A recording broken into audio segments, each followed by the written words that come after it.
Ning nasinati nga pandemya, gilugwayan ni Talisay City Mayor Sam Sambulias ang mga taxpayers sa dakbayan nga maangangan sa pagbayad sa business tax aron dili makamulta. Si Chona Carion sa report. Kaganihang buntag, ubay-ubay na nga mga taxpayers ang mibayad silang buhis sa City Treasurer's Office sa dakbayan sa Talisay. Kinihuman sa pipila ka buwan nga naapektuhan sa pagsaka sa kaso sa COVID-19 nga may resulta sa lockdown. Mga taxpayers nga nadilatar pagbayad sa ilang business tax hatagan sa Talisay City Hall ug hangtod September 30 karong tuiga sa pagbayad sa ilang business tax nga walay multa.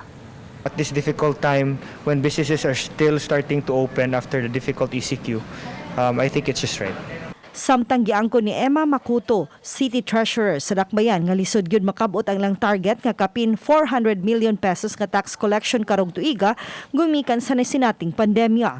Sukad Enero hangtod Hulyo karong tuiga, moabot lang sa 263 million pesos ang nakolekta gikan sa business tax, real property tax ug fees and charges. Niadtong Mayo, nakakolekta og 3 milyones pesos nga labing ubos lang collection atol sa pagsaka sa mga kaso sa COVID-19. Karon nga MCCQ na ta, arang-arang doon na namayad og balik.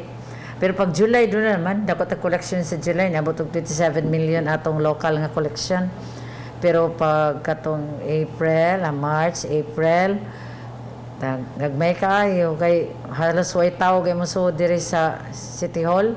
Uban ni Rinanti Quiñones, Chona Carion, Balitang Bisdak.